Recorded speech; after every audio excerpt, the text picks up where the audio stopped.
izao no Jehova izay mamela ny elokao rehetra, izay manasitrana ny aretinao rehetra.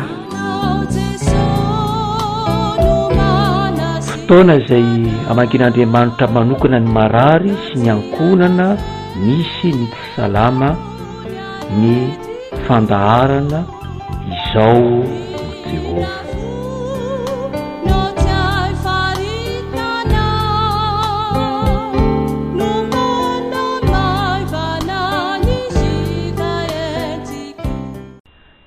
Ry ava-malala ao amin'ny Tompo, mamangy antsika marary sy ny ankonana misy ny tsy salama ny Tompo ankehitriny.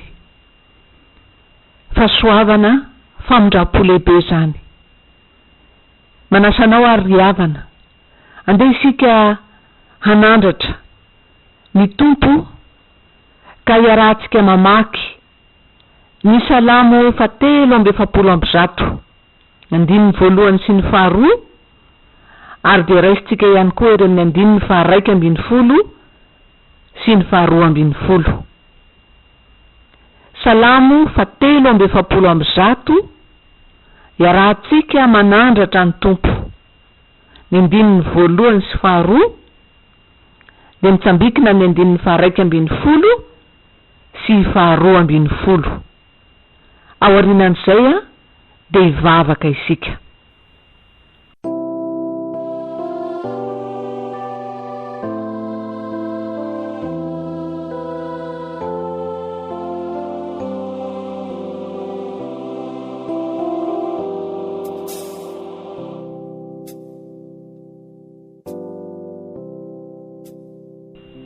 Amin'ny anaran'i Jesosy, Jehova, henoy ny fivavako ary atongolanao ny fifonako ny sofinao. Valio aho araka ny teninao marina sy ny fahamarinanao, ary aza dia mifandahitra amin'ny mpanomponao eo am-pitsarana, fa tsy misy olombelona ho marina eo anatrehanao. Noho ny anaranao Jehova, velomy aho. Araka ny fahamarinanao, avoy ny fanahiko ho afaka amin'ny fahoriana, ary araka ny famondraponao, fongory ny fahavaloko, ka ringano izay rehetra mampahory ny fanahiko, fa mpanomponao aho. Amen.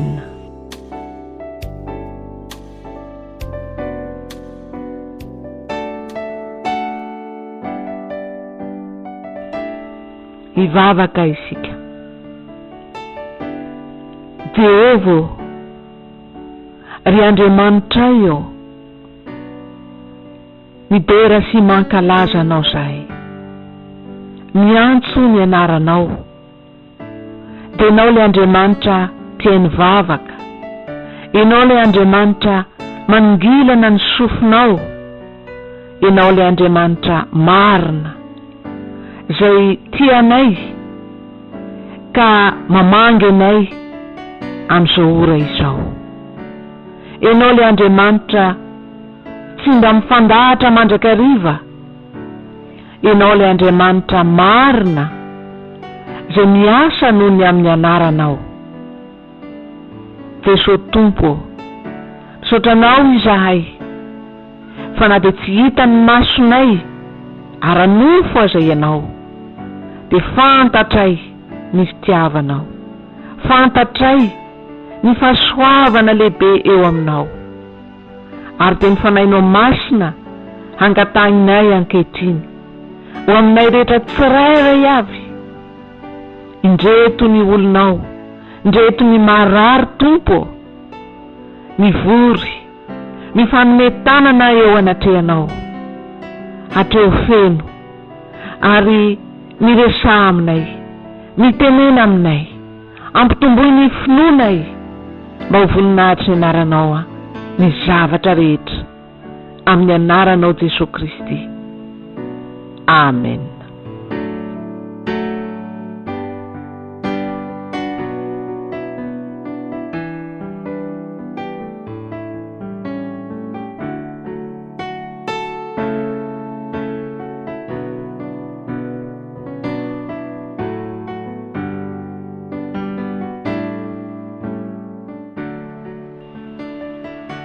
eny ry ava-malala, ao anatin'ny tsy fahasalamana ianao dia tsy manadino anao ny tompo. Zany indrindra no hatongavan'ny tenin'Andriamanitra eo amintsika ankehitriny. Na aiza na aiza misy ianao, na any amin'ny toeram-pitsaboana ianao, na ao an-tokantrano ianao, na aiza misy ianao dia raiso ny Baiboly amin'izao fotoana natokana ho antsika marary izao. Dia velaro zany ao amin'ny bokin'ny Joba, toko 2:7. Joba toko 2:7, dia vakitsika ny 1 hatramin'ny 9 ary ny 10 1:12 ary 12. Zava-dehibe ry havana no anokafanao ny Baiboly, dia sady mahita ny soratra masina ianao no mandre ny soratra masina ianao, ary dia ny fahasoavan'Andriamanitra ny herin'ny fanahy masina hamangy ny fonao. Vakitsika ary Joba toko 2:7, ny 1 hatramin'ny 9 ary ny 10 hatramin'ny 12 amin'ny anaran'ny Tompo. Fantatro fa hainao avokoa ny zavatra rehetra, ary tsy azo ferana ny fisainanao. Iza no mahatakona ny fisainanao amin'ny tsy fahalalana? Ko dia nilaza izay tsy fantatro aho, dia zava-mahagaga loatra amiko izay tsy takatry ny saiko. Mifona aminao aho, miainoa fa hiteny aho, hanontany anao aho ka hampafantaro. Fandrenesan'ny sofina ihany no nandrenesako anao, fa ankehitriny kosa dia ny masoko no mahita anao, ko dia miaiky sy mibebaka eto mivovoka sy ny laveninao. Ary Jehova nampody ny fiadanan'ny Joba raha nivavaka ho an'ny sakaizana izy, ka dia nanome azy indroa torak'izay nananany fahiny izy. Dia avy ny rahalahy rehetra sy ny anabaviny rehetra ary ny olona rehetra izay fantany fahiny, ka nanao aminy ary niara mihinana taniny tao an-tranony ary nitsapa lahelo sady nampionina azy noho ny fahoriana rehetra izay efa nahatra ny Jehova taminy, ary samy nanome azy vakom-bola iray avy sy kavim-bolamena iray avy izy rehetra.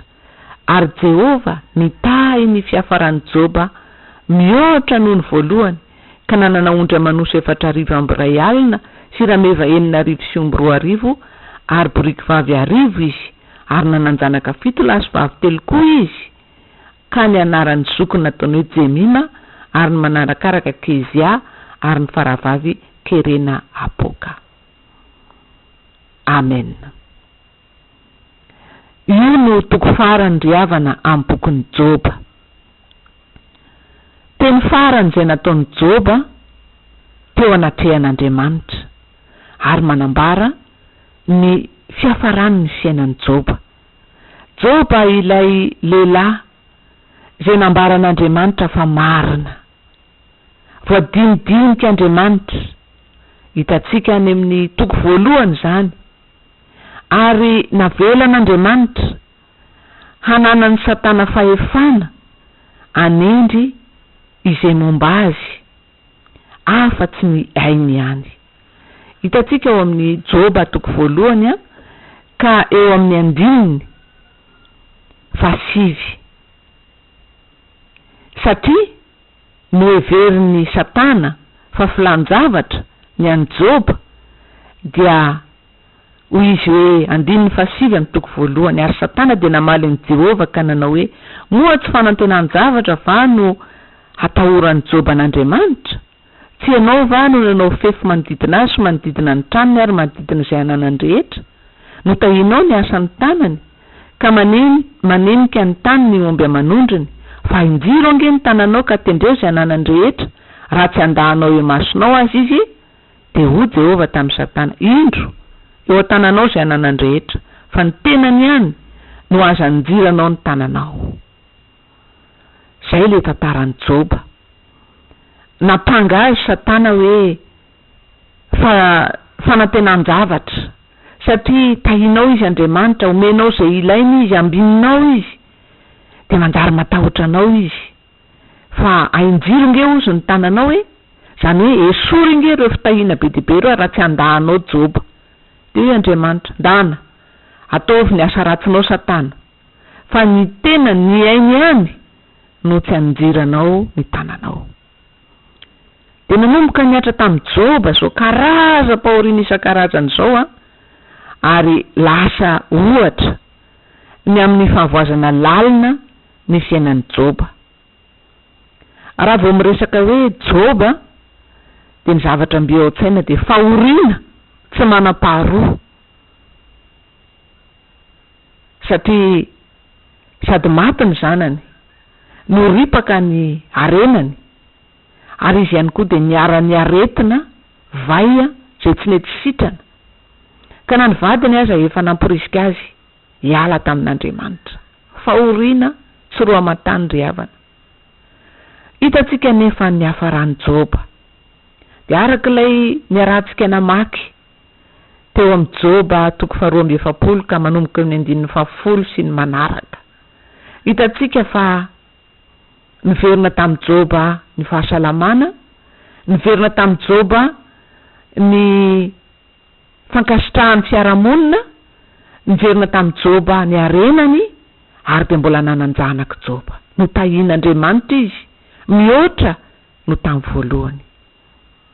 Anio ry havana de mamangy antsika amin'izany tantaran'ny Joba izany Andriamanitra. Fa indrindra ny eo amin'ny 1 sy ny 4, 1 ka hatramin'ny 4 zay niarahantsika namaky teo dia ilay 5 zay averintsika vakina manao toy izao hoe fandrenesan'ny sofina ihany no nandrenesako anao, fa ankehitr'izao kosa de ny masoko no mahita anao. Joba io no miteny. Joba manambara fa mahita n'Andriamanitra ny masony. Ny zavatra rehetra niatra de nampahiratra ny mason'ny Joba ka natonga azy nahita n'Andriamanitra. Hatramin'izay ozy de fandrenesan'ny sofina ihany, araky ny fampianarana, araky ny tenin'Andriamanitra zay nentin'ireo mpanompon'Andriamanitra ny taiza ra-panahy, fa ankehitriny ozy de ny masoko mihitsy no mahita. Ny zavatra rehetra zay niatra de nampahiratra ny mason'ny Joba teo anatrehan'Andriamanitra.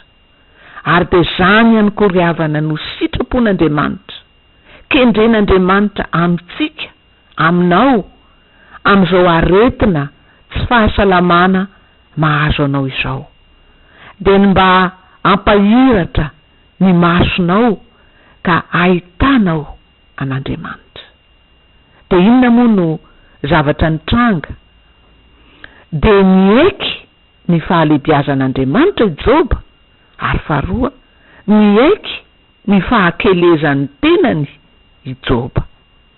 Eo amin'ny 2 sy ny 3 tapany de izao ny voasoratra: fantatro fa hainao avokoa ny zavatra rehetra, ary tsy azo ferana ny fisainanao. Iza no mahatakona ny fisainanao amin'ny tsy fahalalana?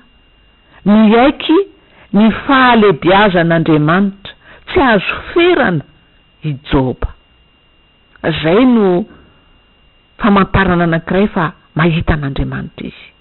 Nieky ny fahalebiazan'Andriamanitra, tsy azo ferana.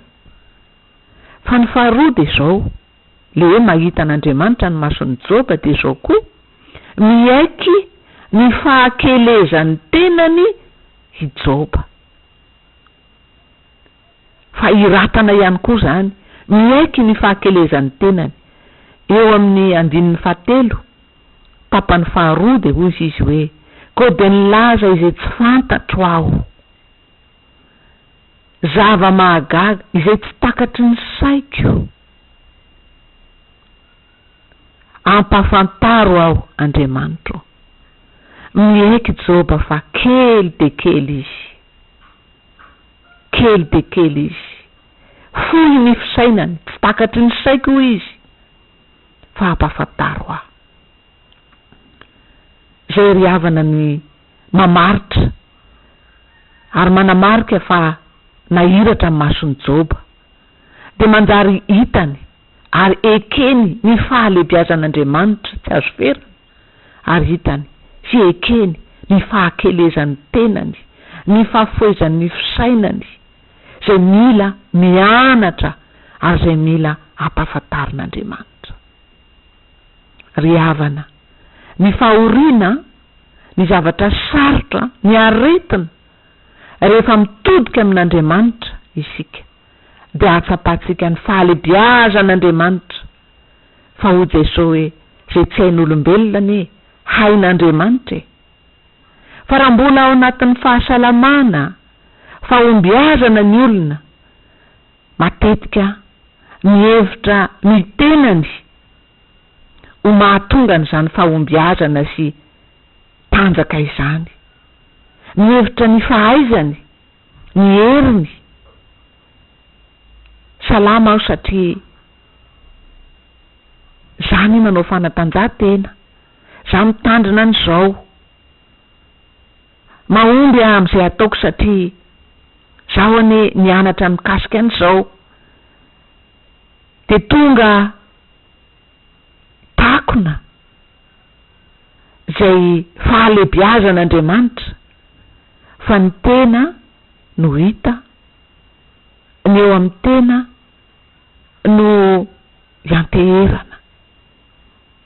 Ny zany ry havana, de tonga ny fahefan'Andriamanitra manokatra ny masontsika, tonga ilay fahefan'Andriamanitra mikasika antsika. Hitatsika tsara, fantatsika ny tantaran'ny apôstôly Paoly izay Saoly fahiny natanjaka, nanana ny fahefana teo amin'ny sehatry ny fitondrana, teo amin'ny sehatry ny fivavahana, ary nampiatra izany fahefana izany mihitsy aza no le fanjambana anenjika sy amono ny mpianatra ny tompo. Fa rehefa nifanena tamin'i Jesosy Kristy izy, zay le hoe tonga ny fahefan'Andriamanitra teo amin'ny lalana ho an'i Damaskosy, de nidaraboka teny ambony soavaly Saoly, ary de jamba izy eloha nandritry ny atelona, nahita mazava manjelanjela ty ary de jamba. Ao amin'ny asan'ny apôstôly 7 no ahitatsika an'izany. Tsy afaka io fahajambany Saoly io raha tsy tonga Ananiasy mpanompon'Andriamanitra, ny rain'Andriamanitra ametra tanana taminy. Teo vo nahiratra i Saoly, teo vo nahita ny fahefan'Andriamanitra sy ny fahalebiazan'Andriamanitra izy. Ary de ny tantaran'ny Paoly de fantatsika fa nisy zay teo amin'ny tenany, voalazany hoe nisy tsilo tao amin'ny nofoko fandrao irearea aho.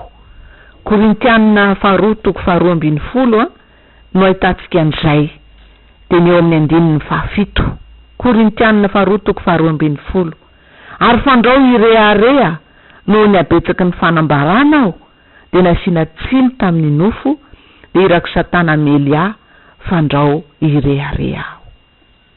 Nisy an'izay teo amin'ny fiainan'ny Paoly, nisy tsilo ny fanambarany azy. Zany hoe tsilo zany moa de ohatrany hoe raha misy tsilo zao amin'ny tongotra ao, de rehefa mandeha anao misy zotra ataonao mihetsika, de manindrona tapika mampatsiaro tenanao, ao le tsilo, fandrao irearea aho, hoy Paoly. Zany hoe mba hahatonga ny Paoly atsiaro mandrakariva ny fahalebiazan'Andriamanitra, ary atsiaro mandrakariva ny fahakelezany ma olombelona azy, de misy izay tsilo izay miatra sy nisy teo amin'ny Paoly, de nampahita azy ny tompo, nampiaiky azy. satria ry havana rehefa hitantsika Andriamanitra de manjary hitantsika ihany koa fa kely isika. Rehefa hitantsika Andriamanitra, rehefa misokatra masom-panahintsika eo anatehan'izany hoe Andriamanitra izany, de hitantsika ihany koa ny fahakelezantsika. Hoy Abrahama, kankana sy lavenina aho. Rehefa hitantsika Andriamanitra de manjary hitantsika ny fahamasinan'Andriamanitra. Tsarotsika tsara ny niantsona ny Isaia mpaminany, fa ny ankohoka nidaraboka tamin'ny tany Isaia tsy nahajery, tsy nahafaka ny fanatrika tamin'ilay fahamasinan'Andriamanitra, fa na ny serafima aza de nanarina ny tavany tamin'ny elany, satria masina indrindra lay Andriamanitra. Ka nampiteniny Isaia hoe indrisy maloto molotra ary amin'ny firenena maloto molotra aho. Zany ry havana, rehefa tena miatrika mahita an'Andriamanitra isika, misokatra masom-panahintsika, hitantsika ny fahefan'Andriamanitra, hitantsika ny fahalalàn'Andriamanitra tsy azo ferana, hitantsika ny fahamasinan'Andriamanitra, ary de hitantsika fa kely isika, olona tsy mendrika isika, ary mampiaiky antsika izany. Na eo aza ry havana, ny filazan'Andriamanitra fa marina i Joba teo anatrehan'Andriamanitra, rehefa niatrika an'Andriamanitra, rehefa hoy izy mahita ny masoko fa tsy ny sofiko fotsiny mandre, de tsapany ny tsy fahatanterahany. Ary zany nahatonga ny Joba hoe ifona, satria nisy fanamarina tena nge tao amin'ny Joba, nisy fiheveran-tena ho tsara noho ireo namany nge tao amin'ny Joba, misy fiheverana ho mahalala an'Andriamanitra mihoatra noho ny hafa nge tao amin'ny Joba. Fa hitantsika eto amin'ity Joba 2:7 ity ka ny 5 fa miaiky Joba, fandrenesany sofina ihany no nandrenesako anao hatrizay ozy, fa ankehitriny kosa de ny masoko no mahita, ko de miaiky sy mibebaka eto amin'ny vovoka sy ny laveninao. Ry havana, misy zava-mahagaga eo amin'izao Andriamanitra izao. Rehefa mahita an'Andriamanitra isika, de ohatrany hoe mitombo ny elanelana eo amintsika sy Andriamanitra, satria tsapantsika fa lehibe Andriamanitra, manerinerina zao Andriamanitra zao, tsy azo ferana ny fisainany sy ny fahefany, masina zao Andriamanitra izao, mahefa ny zavatra rehetra. Ary isika kosa bitika, kankana sy lavenina, maloto molotra, mireare, voafetra amin'izay mety mba ho vitantsika, de ohatrany mitombo lelanelana. Fa eo indrindra ry havana, ny asa mahagaga ao amin'ny Jesosy Kristy, fa no Jesosy Kristy no ny asa mpamonjena, ny asa mpanavotana nataon'i Jesosy Kristy, de foana izany elanelana izany, satria izy Jesosy Kristy no namaky ny efitrano lamba tao amin'ny tempolin'i Jerosalema, ka rehefa maty Jesosy de nitritra zany lamba zany, midika fa zao foana le elanelana ry havana. Zay rehetrarehetra mino an Jesosy Kristy, zay rehetrarehetra manaiky ny famonjena nataon'i Jesosy Kristy ho azy, fa maty ho azy Jesosy Kristy, de tonga zanak'Andriamanitra izy. Ianao koa, noho ny amin'izany asa mpamonjena nataon'i Jesosy Kristy zany, tonga zanak'Andriamanitra ianao, foana le elanelana tsy takatry ny eritreritrintsika, afaka miantso an'Andriamanitra isika hoe Aba, raio, raitsika Andriamanitra, de afaka manantona ny seza fiandrianan'Andriamanitra amin'ny fahasahina isika noho ny am' Jesosy Kristy tompontsika sy mpamonjy antsika. Endre zany fahalebiazan'Andriamanitra manantona antsika. Ry havana, ny fahoriana sy ny aretina tokoa de manokatra ny masontsika. Mampiaiky antsika ny fahalebiazan'Andriamanitra, ny mahatsinitsinina antsika, fa indrindra koa manokatra ny masontsika ny amin'ny fahasoavan'Andriamanitra ao am' Jesosy Kristy. Izy na de Andriamanitra aza de nanetry tena ka nanantona atsika, nanafoana ilay elanelana goavana, ary zany fanetretena an' Jesosy zany no nanandratan'Andriamanitra azy, ary nananganan'Andriamanitra atsika ho zanak'Andriamanitra. Aokary isika marary hanaiky falalan'Andriamanitra izao aretina izao, mba tsy ho fandrenesana fotsiny, mba tsy ho fahalalana ara-tsaina fotsiny no hafantaranao an'Andriamanitra, fa tena masom-panahy misokatra mahita, fo torotoro sy mibebaka, fo mahalala ny fahasoavan'Andriamanitra. Eo am'izay nampireharehatsika tsarovy fa tsy misy may manantona an'Andriamanitra fa Jesosy Kristy, ilay Andriamanitra, zanak'Andriamanitra latokana, no tonga efa nanantona atsika mba hahafantaratsika ary mba hiainatsika zany fahasoavan'Andriamanitra mamonjy sy manasitrana atsika izany.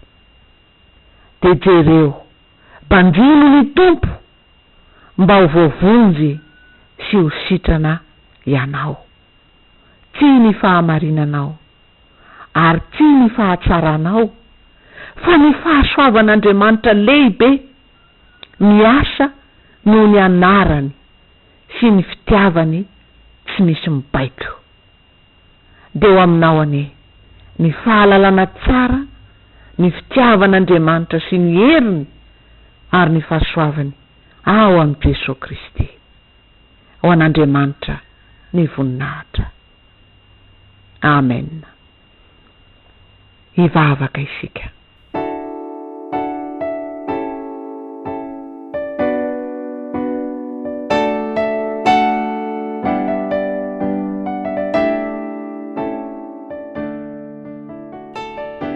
Raio, tompo, endre zany fitiavanao tam'ty anio ity, ka nanokafanao ny masom-pananay, fa lehibe sy manerinerinay anao Andriamanitra, ary bitika sy kely izahay, kanefa sitraka ao indrindra ny anantona anay noho ny amin'ny fitiavanao. Sotranao zay Jesosy fa ianao nahatanteraka izany, ianao no nanokatra ny masom-pananay mikasika ny fonay, ka de tahaka ny Joba mifona sy mibebaka izahay, miaiky fa tsinitsinina, fa ianao Andriamanitra no antony zavatra rehetra, ary lalana nentinao zao tsy fahasalamana izao mba hanokafanao ny masom-pananay, hanekenay fa ny asa-pamonjena nataonao teo amin'ny hazo fijaliana Jesosy eo no nahafoana ny elanelana tsy azo saintsaina sy eritreretina eo anatrehan'Andriamanitra sy ny olombelona. Misotranao manokana izahay zay ao anatin'ny tsy fahasalamana, fa marina tokoa ny teninao hoe soa zahay nampahoriana hitandremanay hitidinao, soa zahay nampahoriana, soa zahay ao anatin'ny tsy fahasalamana mba hampahiratra ny masom-pananay, mba halalanay, mba hafantaranay ny marina tahaka ny Joba. saotranao izahay ry tompo, saotra raha io, saotra mankasitraka. Amen.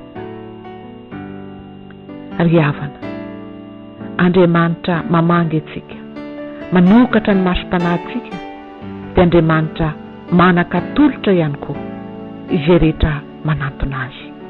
Hivavaka isika, ianao tsy salama.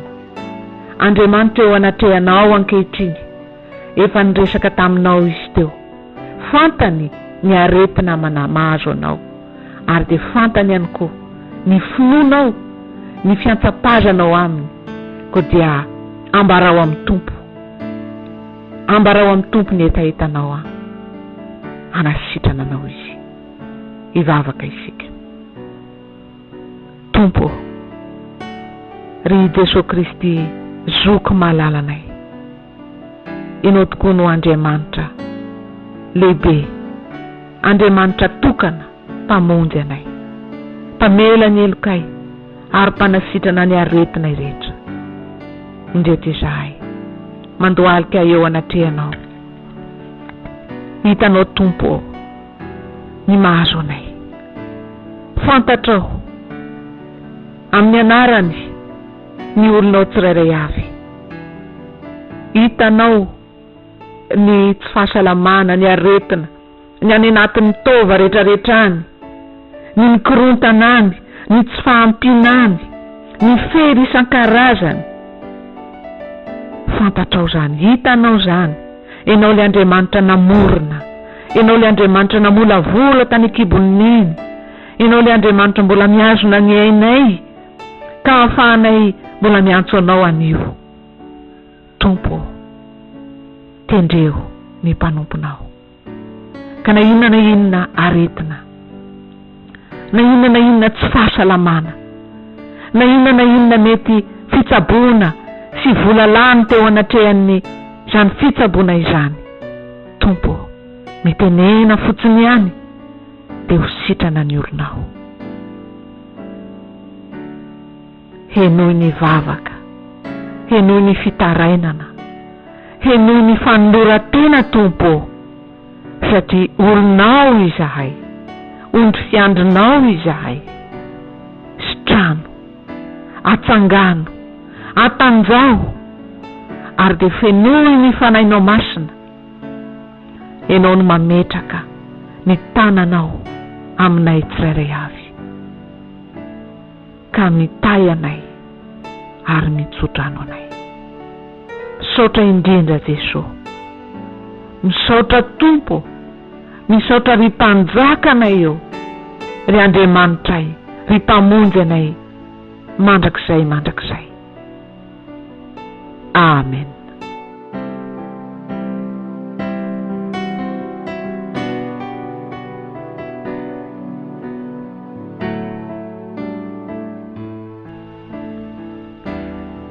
Endry havana, nanatanteraka zava-mahagaga ny Tompo anio.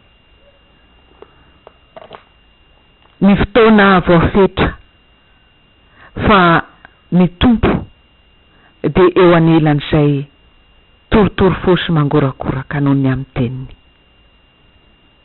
Ho faranantsika ny fotoana ho tononona amin'ny anaran'i Jesosy Kristy ny tsodrano, Andriamanitra ny hanamarina ny asany rehetra. Raisoary ny tsodrano izay tononona amin'ny anaran'i Jesosy Kristy. Hitay anareo any Jehova ka hiaro anareo, ampamirapiratra ny tavany aminareo any Jehova ka hamindra fo aminareo, hanandratra ny tavany aminareo any Jehova ka hanome anareo fiadanana. Voninahitany ho an'ny ray sy ny zanaka ary ny fanahy masina. Amen. Endry havana, nametraka ny veloma mandra-piona, finaritra. Veloma Tompoko.